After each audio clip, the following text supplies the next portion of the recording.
Allahu Akbar, la ilaha illallah, wala quwwata illa billah, la ilaha illallah. Allahu Akbar, astagfirullahaladzim, ya Allah.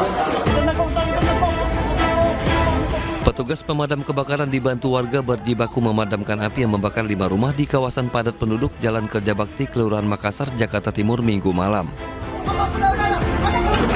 Api padam 1 jam kemudian dengan pengerahan 12 unit mobil pemadam kebakaran.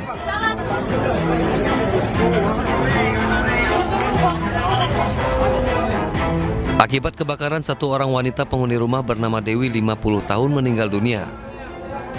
Korban tidak bisa menyelamatkan diri karena dalam keadaan sakit saat api melalap rumahnya. Dugaan kebakaran disebabkan oleh tabung gas bocor di salah satu rumah. Dugaan sementara dari kompor gas. Kita mengerahkan 12 unit 60 personil. Kendalanya cukup jauh saja, sumber air banyak. Yang terdampak dari kebakaran ini sekitar 5 rumah, ada 5 kakak. Ada 1, kebetulan dia itu tidak sempat terselamatkan karena kondisi lagi sedang sakit. Jasad korban dievakuasi oleh petugas menggunakan ambulans untuk selanjutnya diserahkan ke pihak keluarga.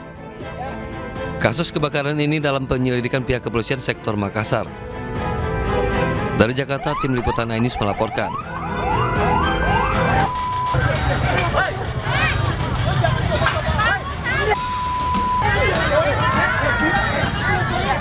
Puluhan warga yang menjadi korban penipuan rumah kontrakan murah menggeruduk rumah pelaku penipuan di Kampung Pulau Gede, Kelurahan Jaka Sampurna, Bekasi Barat. Warga terlibat keributan dengan salah satu keluarga pelaku. Sementara pelaku sendiri yang diketahui bernama Karsi telah melarikan diri. Setidaknya ada 57 warga yang tertipu rumah kontrakan murah. Mereka mengaku sudah memberikan uang muka puluhan hingga ratusan juta rupiah. Nyari duit aja sekarang susah, sekarang susah. Enaknya aja nipu. Bahkan ada sebagian warga lainnya yang sudah melunasi rumah kontrakan tersebut. Namun ternyata rumah kontrakan tersebut juga ditawarkan ke korban lain. Total kerugian hingga 5 miliar rupiah. Para korban tertipu rumah kontrakan murah yang ditawarkan di medsos atas nama Yurike, di mana 2 unit kontrakan ditawarkan hanya seharga 100 juta rupiah. Para korban kemudian diarahkan ke rumah seorang perempuan bernama Karsi yang mengaku pemilik kontrakan untuk bertransaksi. Para korban juga diajak bertemu dengan seseorang yang mengaku sebagai notaris yang ternyata hanya juru ketik. Setelah uang muka diberikan dan korban akan memeriksa kondisi rumah kontrakan, ternyata rumah tersebut sudah dirobohkan. Sampai saat ini totalnya dari 50 orangan lebih udah mencapai 5 miliar lebih totalnya. Satu orang bisa kena tipu berapa, Pak? Dari 75 ke atas, Pak, rata-rata. Ada yang 350 juta, 270 juta, karena beda-beda ngambil, ada yang 2 pintu, ada yang semuanya sama tanahnya, begitu, Pak. Dan saya rasa ada kemungkinan, saya bukan menuduh, ini adik abangnya dan bahkan iparnya dan RT-nya yang di sini juga kemungkinan terlibat, karena masih saudara dan menutupi semuanya. 50 juta? 30 juta. Apa ditipu? Iya. 100 juta. Siapa lagi? Sama Karsi sama Yurike, calonnya tuh. Oh, tipunya dalam bentuk apa, Pak? Tipunya dalam bentuk apa? Berapa? Tipunya dalam bentuk apa? Rumah dijual. Oh, dibayar gitu. Iya, rumah jual. Dijual, ternyata rumah itu banyak banyak yang dijualin. Setelah tak ada titik temu dengan keluarga pelaku, para korban melapor kasus penipuan ini ke Mapolres Metro Bekasi Kota. Dari Bekasi, Jawa Barat, Rahmat Hidayat, iNews melaporkan.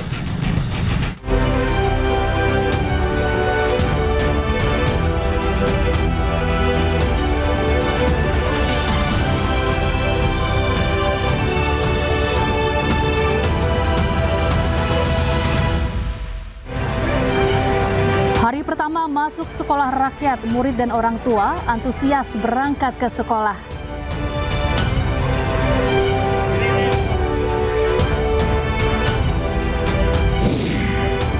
Waspada beras oplosan, 212 merek dan perusahaan beras premium diduga curang. Kerugian negara capai 99 triliun rupiah per tahun. Bangkai KMP Tunu Jaya Pratama ditemukan. Tim SAR gabungan segera lakukan pengangkatan.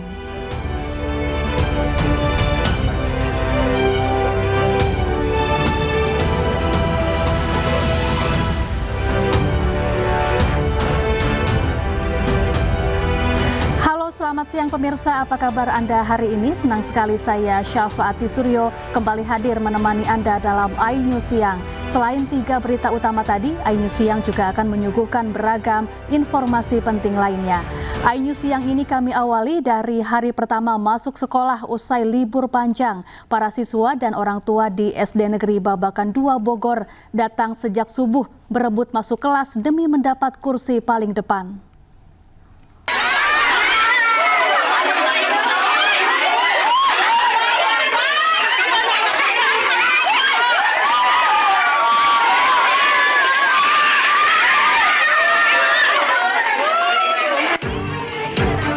Anda kembali di iNews Siang pemirsa bersama saya Syafaati Suryo. Pemirsa, pada hari pertama masuk sekolah, selain datang sejak subuh, para orang tua murid bahkan nekat mengikat kursi dan meja sekolah dengan tali. Ini dilakukan agar kursi tidak direbut oleh orang tua siswa lain.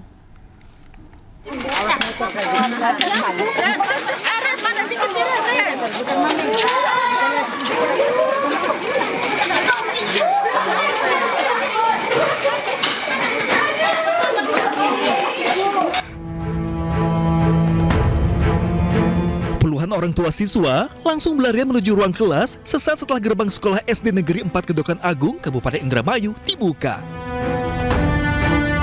Mereka rela mengantri sejak subuh untuk berebut kursi bagi anak-anaknya di hari pertama sekolah. Bahkan para orang tua siswa ini juga mengikat kursi dan meja dengan tali dan menempelkan nama anak-anak mereka untuk menjaga kursi dari siswa lain.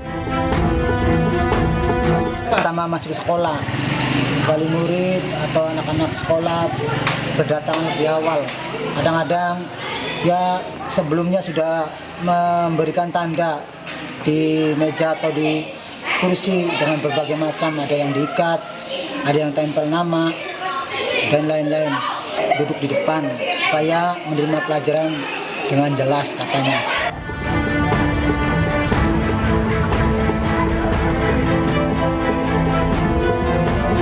Di SD Negeri Majalengka Wetan, Jawa Barat, puluhan orang tua mengawal anak mereka di hari pertama masuk sekolah. Mereka rela datang lebih pagi dibanding waktu masuk sekolah untuk berebut posisi kursi. Bahkan para orang tua siswa harus menduduki kursi sekolah untuk anak mereka agar tidak direbut oleh orang lain.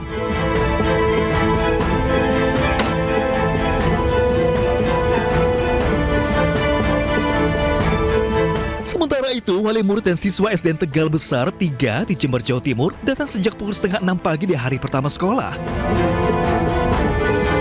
Meski sekolah belum sepenuhnya dibuka, namun para wali murid sudah lebih dulu berebut kursi paling depan untuk anak-anak mereka.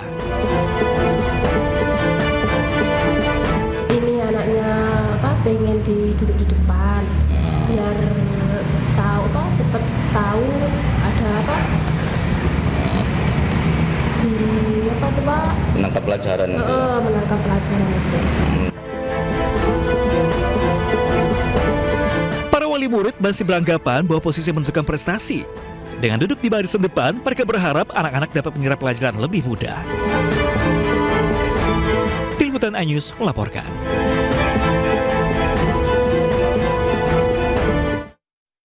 Pemirsa, 3 penumpang tewas akibat mobil yang ditumpangi menabrak truk di ruas tol Semarang-Batang, kilometer 353B, tepatnya di Desa Bakalan, Batang, Jawa Tengah, pagi tadi.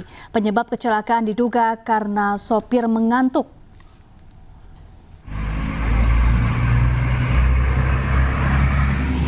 Tumpangi 3 orang menabrak truk yang ada di depannya di jalan tol Semarang-Batang, kilometer 353B, tepatnya di Desa Bakalan, Kabupaten Batang, Jawa Tengah. Akibatnya 3 penumpang mobil tewas di lokasi kejadian. Truk ini langsung kabur dan masih diburu polisi. Setelah menabrak truk, mobil kembali ditabrak dari belakang oleh truk box. Ketiga korban sedianya hendak kembali ke kampung halaman di Pemalang, Jawa Tengah usai perjalanan bisnis konveksi di Bali. Polisi menduga kecelakaan akibat pengemudi mobil tidak konsentrasi atau mengantuk hingga menabrak bagian belakang truk. 3 jenazah korban dibawa ke RSUD Batang.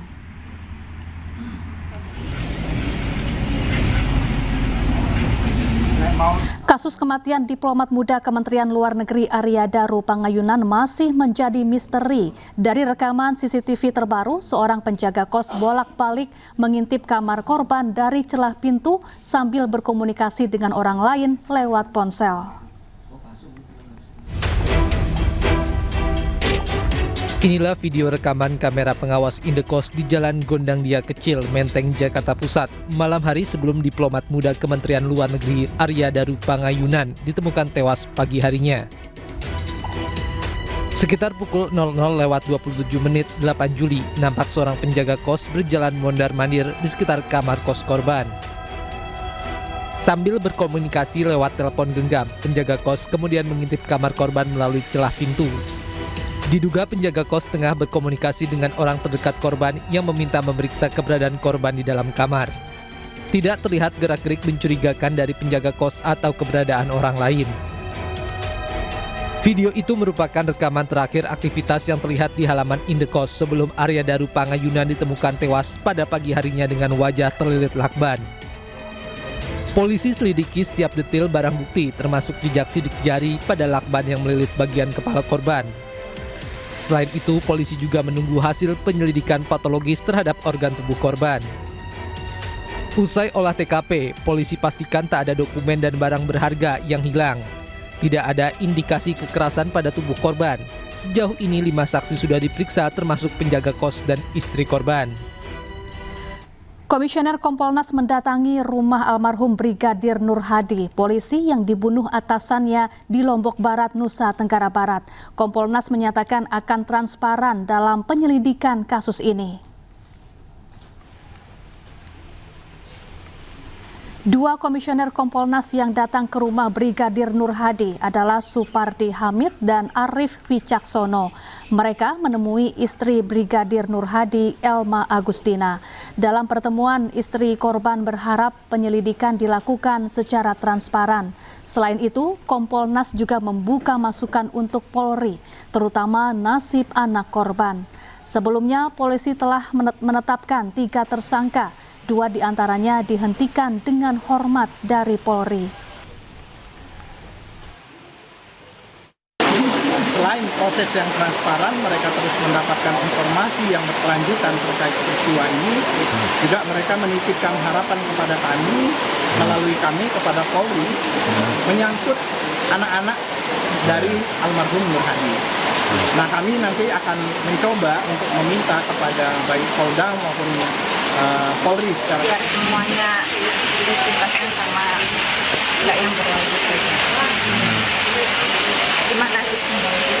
Tadi sempat minta apa katanya soal jaminan? Minta hak dan kewajiban. Minta hak dan kewajiban saya sebagai istri almarhum yang menjadi anggota sama kewajibannya dari instansi kepolisian kepada istri dan anak. Kasus kematian Brigadir Nur Hadi yang diduga tewas dibunuh 2 atasannya membuat Bareskrim Polri turun tangan. Bareskrim akan memberi petunjuk tentang teknis dan taktis pembuktian.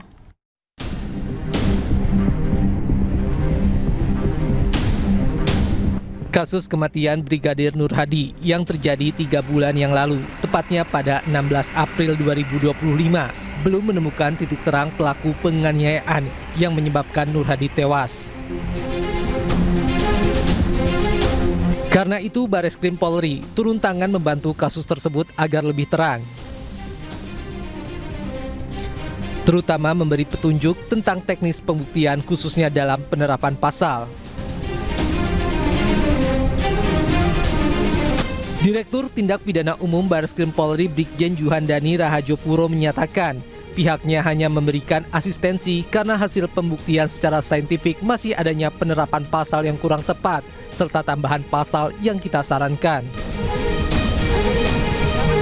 Sejauh ini Polda NTB sudah menetapkan 3 tersangka, yakni Kompol Imade Yogi Purusa Utama selaku atasan, Ibda Haris Chandra, dan seorang wanita Misti Puspitasari. Ketiganya kini ditahan di Polda NTB. Tim Liputan iNews melaporkan. Fakta fakta baru terungkap dalam kasus kematian tragis Brigadir Nur Hadi di Gili Trawangan, Lombok Utara. Penyebab kematian korban ternyata akibat adanya tindak kekerasan yang diduga dilakukan oleh atasannya.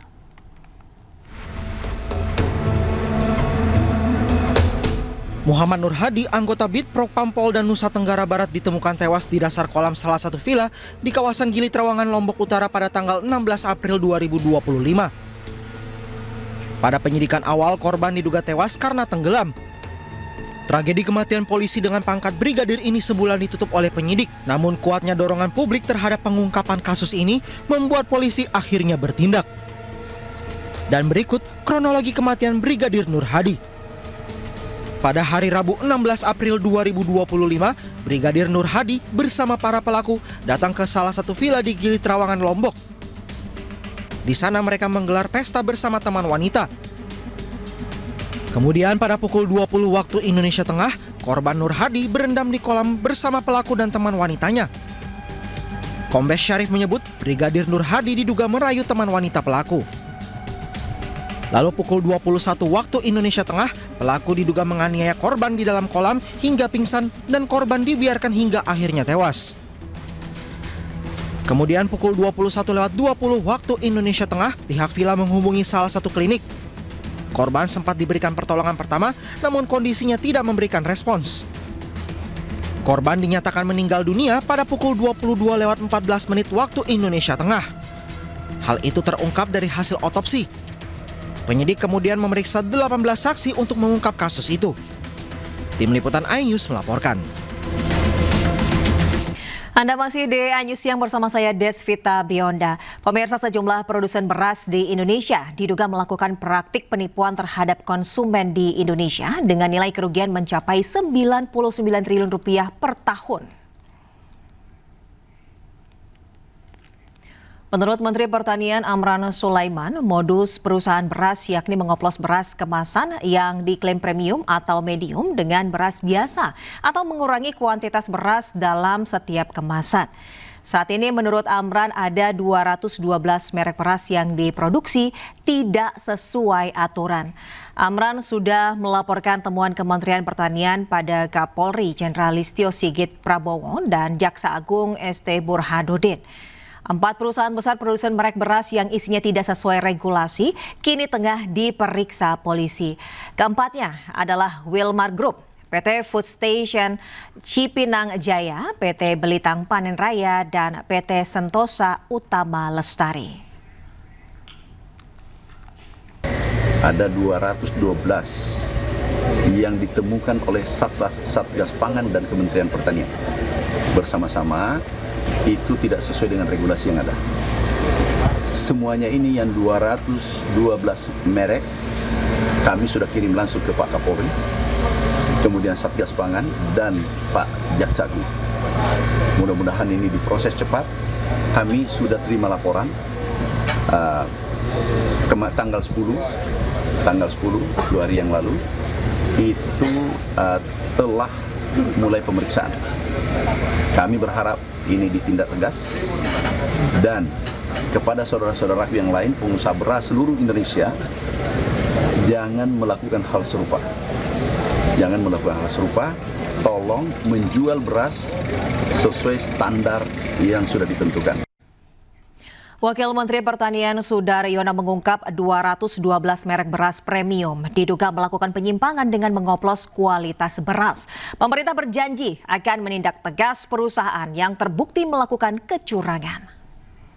Oh, lagi ditangani sama kepolisian, ada 212 merek perusahaan sekarang lagi dipanggil ke resmi. Nanti pengawasannya ke depan gimana, Pak? Ya, tentu saja ini salah satunya gini, pengawasan itu kan sebetulnya sudah ada badan pangan dari Kementerian Pertanian, sudah perdagangan dan kita sering karena kan yang dirugikan masyarakat sebetulnya ya. Jadi dengan harga tertentu, kualitas tertentu tertera, tapi aslinya tidak begitu. Itu kan sebenarnya yang dirugikan masyarakat.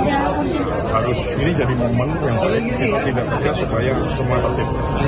Kita nggak mau lihat yang belakang, kita mau tertib ke depannya kita tertib. Sebelumnya perusahaan besar ya, ada sanksi yang besar. Kita nggak cek mau besar mau kecil siapa melanggar semua kita kita tindak kita follow up. Kita ke informasi selanjutnya, pemirsa. Presiden Prabowo Subianto bertemu dengan Presiden Uni Eropa Ursula von der Leyen di kantor Uni Eropa Brussels, Belgia. Pertemuan tersebut menciptakan sejumlah kesepakatan. It's a great pleasure to welcome you here. Pertemuan dengan Presiden Uni Eropa ini menghasilkan sejumlah kesepakatan, salah satunya terkait perdagangan. Bahkan Presiden Prabowo Subianto menyebut Uni Eropa tetap berperan penting bagi Indonesia. Prabowo meminta maaf karena datang ke kantor Uni Eropa pada Minggu.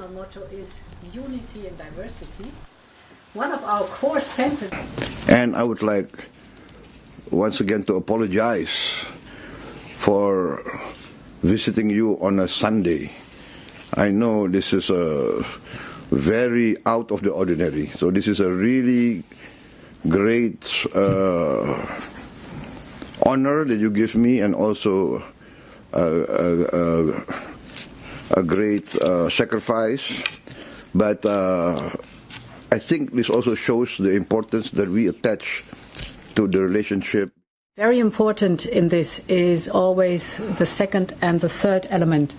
The second element is to diversify our trade relationships. So this big and important political agreement on a free trade agreement with Presiden Republik Indonesia Prabowo Subianto memimpin rapat terbatas di sela kunjungan kerja di Belgia. Didampingi 7 Menteri Kabinet Merah Putih dan Mensesnek Prasetyo Hadi, Prabowo menyoroti penanganan cuaca ekstrim di Indonesia.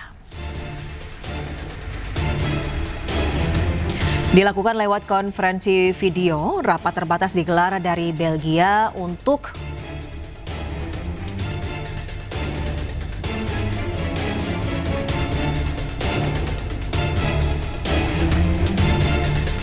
Ya pemirsa, dilakukan lewat konferensi video, rapat terbatas digelar dari Belgia untuk membahas berbagai isu penting dari perkembangan program sekolah rakyat, koperasi merah putih hingga penegakan hukum di Indonesia.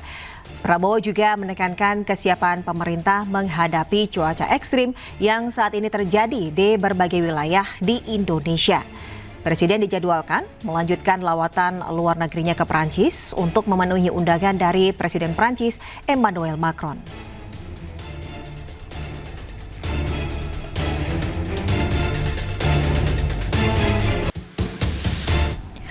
Menteri Pertahanan RI Syafri Syamsuddin meninjau kesiapan kontingen Satgas Patriot 2 menjelang peringatan Bastille Day 2025 di Barak Militer Fort Vincennes, Paris.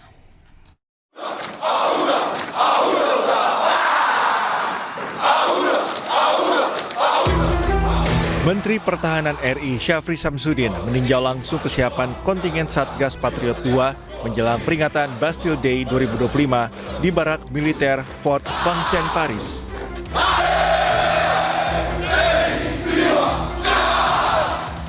Panglima TNI Jenderal TNI Agus Subianto turut mendampingi Menhan dalam kunjungan ini.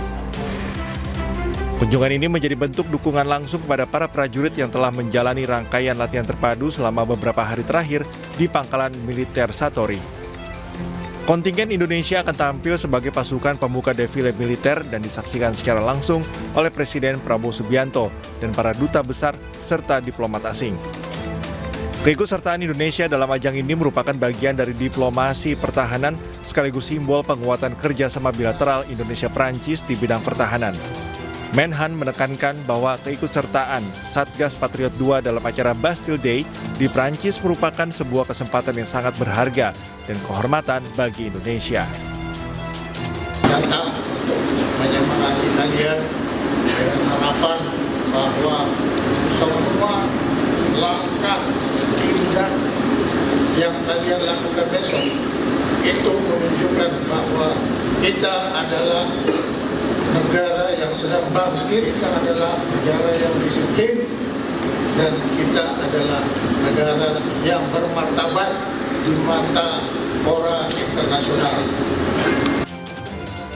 Selain memberikan penghargaan, Menhan juga melakukan pengecekan langsung terhadap kesiapan pasukan, memastikan bahwa setiap individu, baik prajurit maupun taruna dan taruni, dalam kondisi prima dan siap memberikan penampilan terbaik. Pemirsa, usai menikmati libur panjang bersama cucu, Presiden ke-7 Republik Indonesia Joko Widodo kembali ke kediaman di Kota Solo, Jawa Tengah. Kepulangan Jokowi sekaligus menjadi jawaban atas berbagai spekulasi yang sempat beredar terkait kondisi kesehatannya.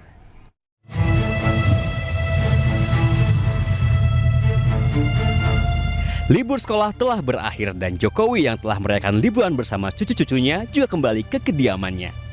Begitu turun dari mobil, Presiden ke-7 Republik Indonesia ini langsung disambut sejumlah warga. Tingginya antusias warga membuat Jokowi tidak langsung beristirahat dan memilih melayani warga yang sudah menunggu. Seolah tidak mau menyanyiakan kesempatan, warga pun segera menyerbu untuk bertemu langsung di kediaman.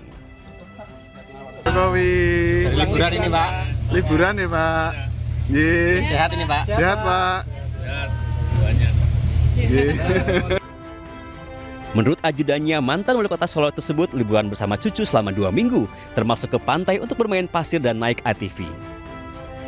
Ya, beliau kemarin ke pantai sama cucu main pasir, beliau ikut main pasir juga, lalu naik ATV sama cucu, ada main layang-layang juga, ya memang suasananya suasana liburan.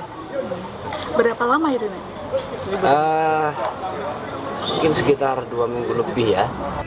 Kompol Sarif menambahkan tim dokter terus mendampingi untuk memantau kondisi kesehatan Jokowi. Dari Solo, Jawa Tengah, Septiantoro, iNews melaporkan. Kita ke informasi lainnya, pemirsa. Sidang lanjutan terdakwa Sekjen PDIP Hasto Kristianto dalam kasus Harun Masiku kembali digelar di Pengadilan Tipikor, Jakarta. Lebih dari 1.000 personil polisi dikerahkan untuk pengamanan.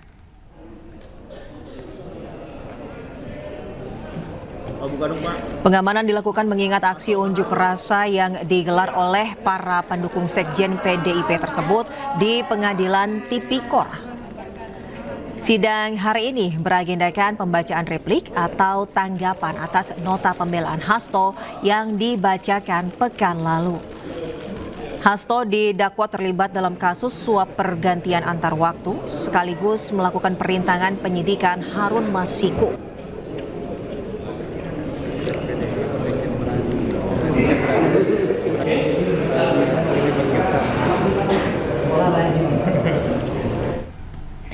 Dan untuk mengetahui informasi terkini, kita sudah terhubung dengan Jen Cahyani di Pengadilan Tipikor, Jakarta. Ya Jen, apakah sidang replik Hasto sudah dimulai, Jen?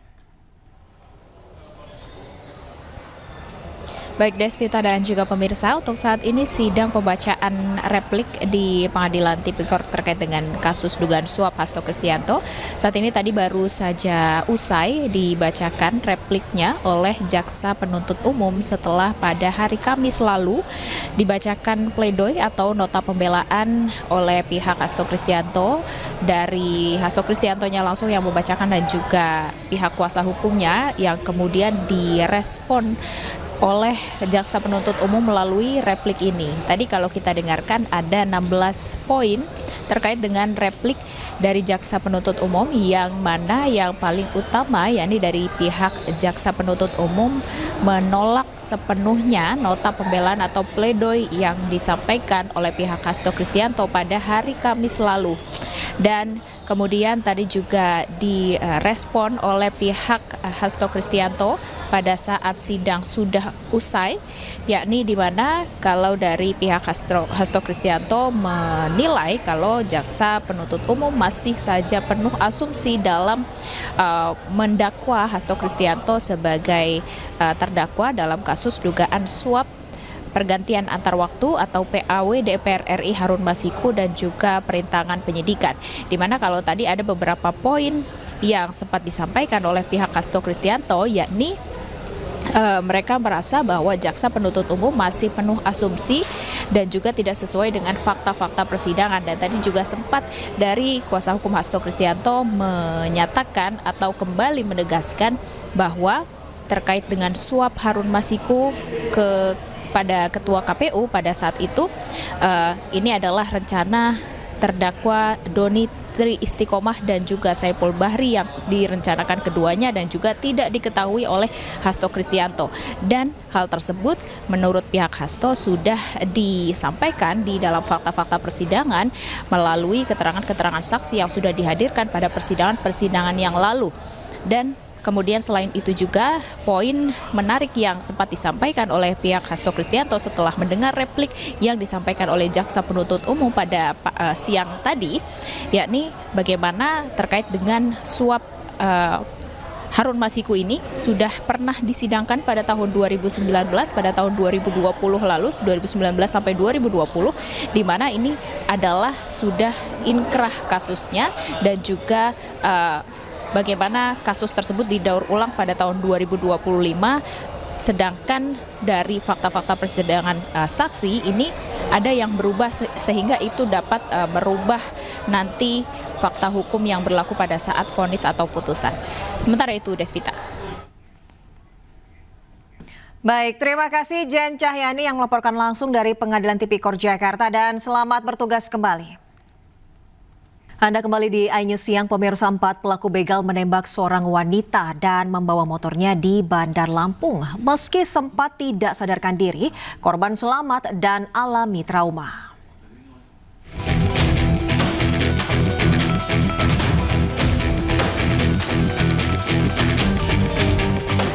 Seorang perempuan menjadi korban begal di kota Bandar Lampung, Lampung pada Minggu pagi. Dari video yang beredar, korban tergeletak di seberang sebuah SPBU dan disampaikan belum ada pihak keluarga yang menjemputnya. Beruntung korban masih selamat. CCTV merekam detik-detik korban diintai 4 pelaku yang berboncengan. Pelaku kemudian mendongkrak pistol dan membawa motor korban. Korban yang berusaha melawan tertembak di kepala hingga tak sadarkan diri. Korban kemudian dibawa ke rumah sakit untuk mendapatkan perawatan intensif. Untuk korban sementara masih di rumah sakit, masih ditangani dengan medis.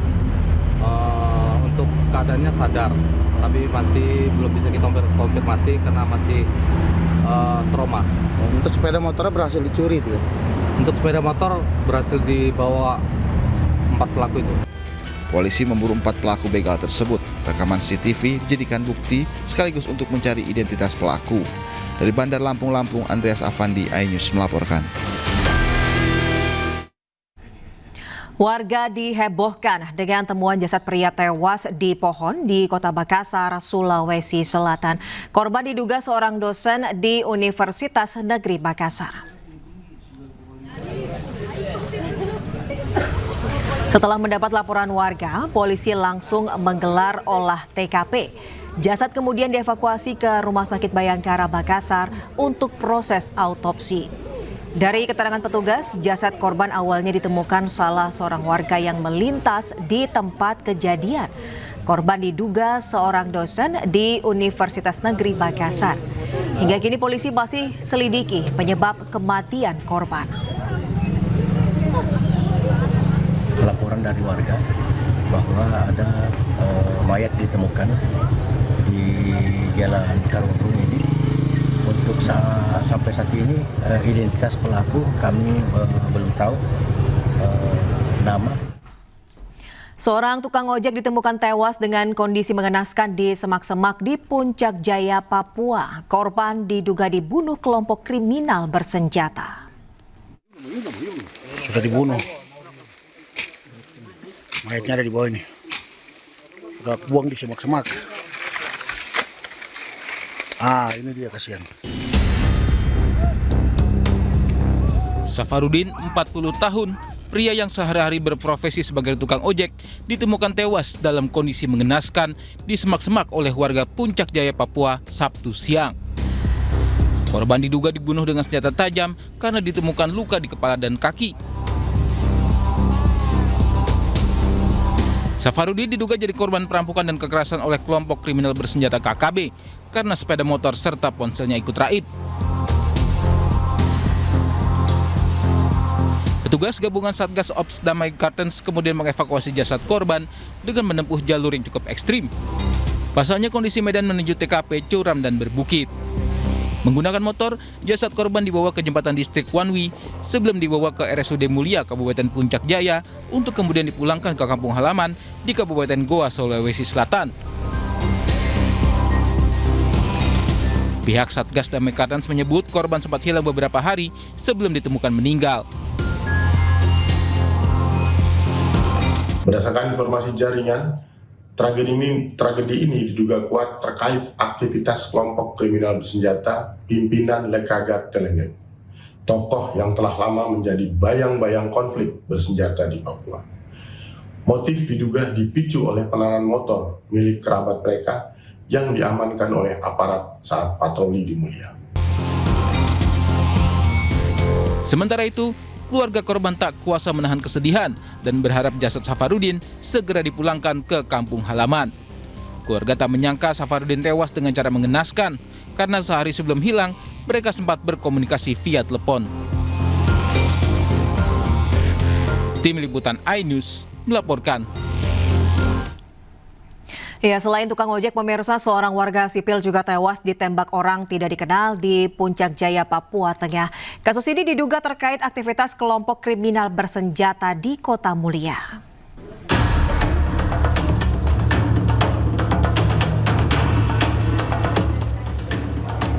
Suasana di Pasar Sentral Kota Mulia, Kabupaten Puncak Jaya mendadak mencekam pada Sabtu malam setelah terdengar suara tembakan yang menewaskan seorang warga sipil.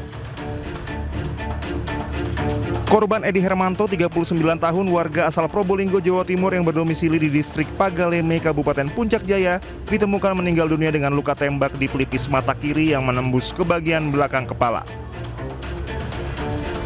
Berdasarkan informasi jaringan, tragedi ini diduga kuat terkait aktivitas kelompok kriminal bersenjata dipimpin oleh Papua Limbo dengan keterlibatan aktif dari Oni Mamberamo dan Ombak Elumbi. Kelompok ini diketahui membawa senjata api dan telah menunjukkan gerak-gerik mencurigakan di sekitar Pasar Baru dan wilayah Kota Mulia. Polisi mengimbau masyarakat agar tetap waspada dan tidak mudah terprovokasi aksi kejahatan yang dilakukan kelompok kriminal bersenjata. Dari Timika, Papua Tengah, Nathan Making Anyus melaporkan. Dari informasi lainnya, pemirsa, tragis seorang pesepeda yang melintasi jembatan Suramadu jadi korban tabrak lari. Korban tewas akibat luka parah di kepala usai ditabrak mobil pickup.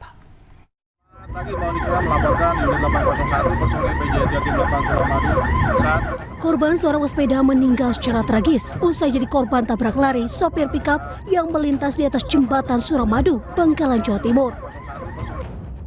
Momen detik-detik insiden tragis terjadi di kilometer 3 Jembatan Suramadu, Kabupaten Bangkalan. Korbannya tergabung dengan rombongan sejumlah pesepeda masuk ke jalur roda 4 dari arah Bangkalan menuju Surabaya. Korban terlihat melaju dengan sepedanya di bagian paling akhir bersama 2 orang pesepeda lainnya. Dari arah belakang, tiba-tiba melaju kencang sebuah mobil pick-up warna putih yang diduga hilang kendali oleng masuk ke jalur lambat hingga akhirnya menabrak korban. Seketika korban terpental lalu tersungkur. Korban alami luka parah di kepala, tewas di lokasi. Sepeda korban pun ringsek. Sementara pengemudi pick-up langsung tancap gas tanpa memperdulikan korban. Di jalur roda 4, terus ada anggota dari PJR kalau nggak salah itu melakukan evakuasi. Kemungkinan di jalur roda 4. Yang ditabrak itu kayaknya sepeda gunung kayaknya itu, Mas. Petugas patroli Jalan Raya Jawa Timur 8 Suramadu segera mengevakuasi korban dan olah TKP.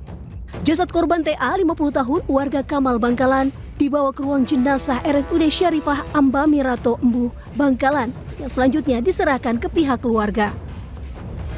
Dari penyelidikan sementara diduga sopir pickup mengalami mikroslip, hilang kesadarannya. Kini Satlantas Polres Bangkalan tengah mencari identitas pengemudi tabrak lari dan kendaraan yang terlibat insiden kecelakaan. Dari Bangkalan, Jawa Timur, Taufik Syarawi melaporkan.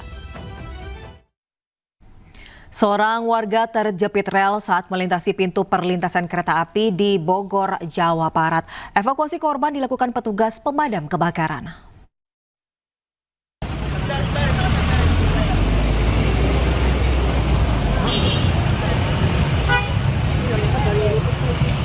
Sejumlah petugas pemadam kebakaran berupaya menyelamatkan seorang pria yang terjepit di rel pintu perlintasan kereta api di Bogor, Jawa Barat, Minggu malam.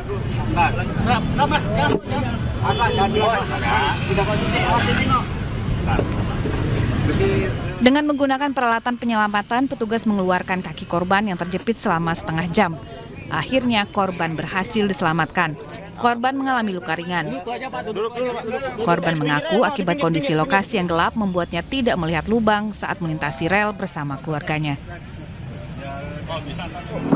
Mungkin karena gelap sama itunya nggak tahu ada jalan yang ada lubang, jadi kakinya langsung masuk kejeblos ke dalam. Bukan warga asli sini ya, makanya jatuh ke situ, Pak. Untuk evakuasi tidak ada kendala karena kita tahu posisi dan celah untuk memasukkan peralatan cukup lebar. Jadi dengan kondisi hujan dan malam hari yang gelap dengan pencahayaan yang ada di peralatan kami semua berjalan lancar. Petugas mengimbau kepada warga agar lebih berhati-hati saat berjalan di malam hari, apalagi di lokasi minim penerangan. Dari Bogor, Jawa Barat, Andi Firmansyah, iNews melaporkan. Kita ke informasi temuan bangkai KMP Tunu Pratamajaya, pemirsa, berdasarkan citra bawah air kapal dalam kondisi terbalik di dasar laut perairan Selat Bali. Namun untuk evakuasi tim SAR masih terkendala cuaca buruk.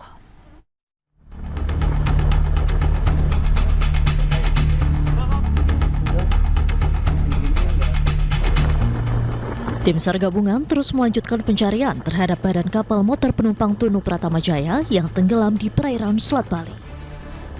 Tim unit pencarian dan pertolongan laut melaksanakan operasi SAR bawah air dan mendapatkan visual posisi KMP Tunu Pratamajaya di titik referensi 8. Tim SRU Laut menggunakan kamera bawah air mendapatkan objek KMP Tunu Pratamajaya dalam kondisi terbalik dengan nama juga tertera. Usai mendapatkan titik bangkai kapal, tim SAR memasang tali hingga ke dasar untuk melanjutkan proses evakuasi bangkai kapal. Hingga saat ini data posko operasi SAR dan potensi SAR gabungan di Pelabuhan Ketapang Banyuwangi menyebutkan hingga Sabtu malam jumlah korban selamat tercatat 30 orang. 18 korban ditemukan meninggal dan 17 korban lainnya masih dinyatakan hilang dan dalam pencarian. Tim Liputan iNews melaporkan. Pemirsa, Deputi Operasi Pencarian dan Pertolongan serta Kesiapsiagaan Basarnas Laksamana Muda TNI Eko Suyatno menyebutkan dari hasil temuan bangkai kapal KMP Tunu Pratamajaya, tim terkait akan segera melakukan perambuan posisi bangkai kapal. Dan kita evaluasi dengan hari ini dengan pembanding gambar KMP Tunu Pratamajaya. Jadi Bapak Ibu sudah cukup jelas ini kemajuan yang signifikan, ya, di mana SNC mengendalikan tim SAR gabungan sampai mendapatkan posisi fix dari kapal tenggelam yaitu KMP Tunu Pratamajaya pada posisi yang tadi sudah disampaikan. Untuk itu langkah-langkah ke depan sebagaimana yang sudah disampaikan masing-masing kru dan yang disampaikan oleh Kepala Dinas Navigasi Tanjung Perak, tim teknis akan segera melakukan rambuan ataupun penandaan. Terima kasih Anda masih bersama iNews Siang. Pemirsa, militer Israel semakin agresif melancarkan serangan udara ke Gaza, Palestina, meski kedua belah pihak dalam pembicaraan untuk kesepakatan gencatan senjata. Dari rekaman yang dirilis, militer Israel melancarkan serangan udara di Beit Hanun, wilayah utara Gaza, Palestina. Serangan ini menghantam lebih dari 35 target. Salah satunya diklaim sebagai infrastruktur terowongan bawah tanah milik pejuang Palestina yaitu Hamas. Serangan militer Israel juga semakin memperburuk kondisi kehidupan warga Beit Hanun.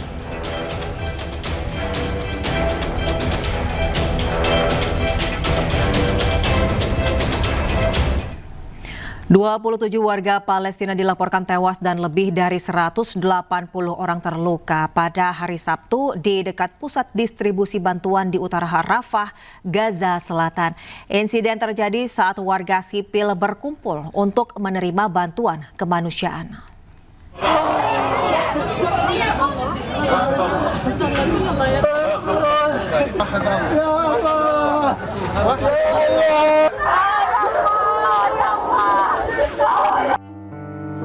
...27 warga Palestina dilaporkan tewas dan lebih dari 180 orang terluka di dekat pusat distribusi bantuan di utara Rafah, Gaza Selatan. Insiden terjadi saat warga sipil berkumpul untuk menerima bantuan kemanusiaan di titik distribusi Al-Sakos. Banyak korban luka dibawa menuju suasana duka dan trauma di kompleks medis Nasser.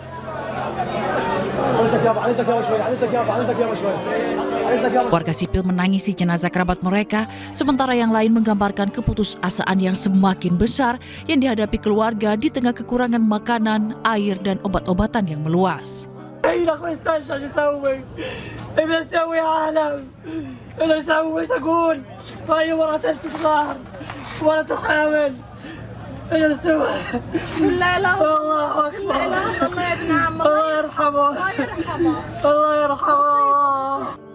Insiden ini terjadi di tengah situasi kemanusiaan di Gaza yang masih kritis.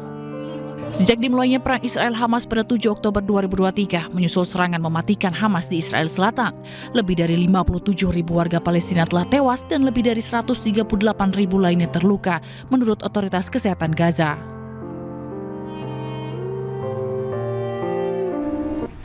Tank milik tentara Zionis Israel menembakkan peluru ke seorang lansia di Palestina. Sebaliknya, pejuang warga Palestina dengan berani melempar bom di kendaraan tank milik Zionis tanpa sadar menjadi target drone.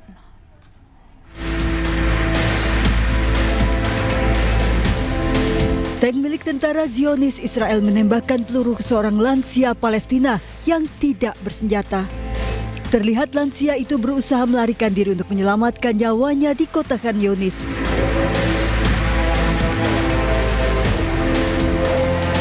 Sebaliknya, pejuang warga Palestina dengan berani melempar bom di kendaraan tank milik Zionis tanpa sadar menjadi target drone.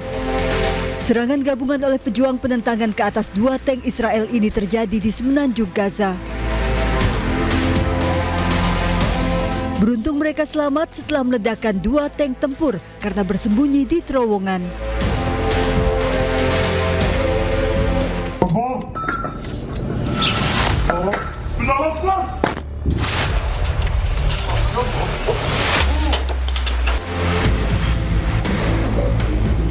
Pejuang Palestina juga berani melawan tentara Israel dengan mengebom kumpulan tentara dan kendaraan musuh dengan mortir kaliber berat. Mereka juga menguasai drone Zionis saat menjalankan misi intelijen di wilayah Khan Yunis. Peristiwa ini menggambarkan kebrutalan tentara Israel yang selalu menyerang warga sipil, namun pejuang Palestina tak bersenjata api malah berani melawan tentara Israel.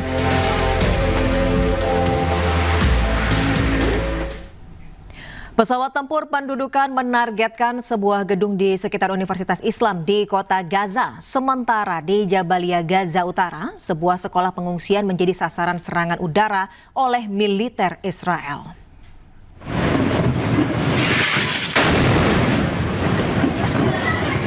Rekaman video menunjukkan dahsyatnya ledakan bangunan di kota Gaza. Pesawat tempur pendudukan menargetkan sebuah gedung di sekitar Universitas Islam. Kepulan asap membumbung tinggi disusul dengan tangisan dan teriakan warga.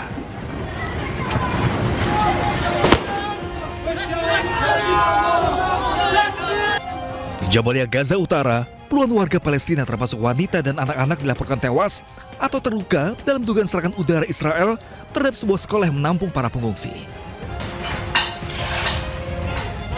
Kerusakan parah terlihat di sekolah Halimah Al-Saadiyah, sementara warga berupaya membersihkan puing-puing dari lokasi kejadian. فيش لا حماس ولا بطيخ كل مدني كل اللي ماتوا اصلا اطفال وشيوخ الشيخ عمره 60 سنه مات وست عمره 45 سنه ماتت وطفلين صغار أعمارهم ما يقل عن 3-4 سنوات. فيش لا مطالب ولا حماس ولا مخربين. كل هذا مدني اللي انضرب. Menurut kantor berita dan informasi Palestina Wafa, 10 orang tewas dalam serangan terhadap sekolah Halimah Al-Sadia yang melindungi pengungsi dari Jabalia Al-Nazla di Gaza Utara. Ratusan warga Palestina memadati pusat distribusi bantuan kemanusiaan di kota Gaza. Warga Gaza rela mengantre untuk mendapatkan bantuan berupa 2.400 kantong tepung. Dan informasi ini sekaligus menutup iNews Siang hari ini. Temukan informasi-informasi terbaru lainnya di www.inews.id dan cuplikan tayangan berita iNews dapat Anda saksikan di kanal YouTube @official_iNews. Selanjutnya Anda akan menyaksikan Pemimpin Rakyat bersama Galuh Pandu. Pemirsa, update informasi terbaru Anda dengan berita-berita aktual juga hangat dan sejukkan dulu dengan air mineral yang murni dan alami. Saya Deswita Bionda pamit undur diri, selamat beraktivitas, sampai jumpa.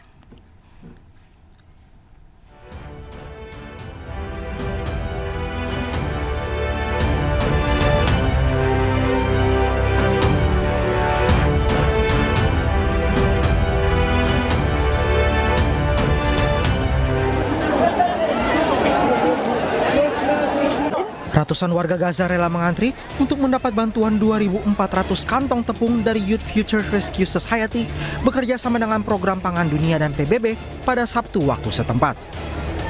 Penyaluran bantuan untuk lansia dan kelompok rentan ini juga bagian dari kampanye kemanusiaan untuk mengurangi krisis ketahanan pangan. Ada yang bahagia mendapat bantuan ini, tapi ada juga yang kecewa. من زمان والله أكثر من سنة إلي ما استلمتش. أول مرة تجيني رسالة وأفرح عليها. والله حسيتها كأنه جاييني كم ذهب. الحمد لله وبشكر كل واحد ساهم فينا وكل واحد ساعدنا. وعياط الله 30 نفر في الجامع احنا قاعدين ومش لاقيين ناكل بنشرب لاولاد ميه ومين عشان تعبانين ما فيش ناكل نشرب يا ناس ساعدوني.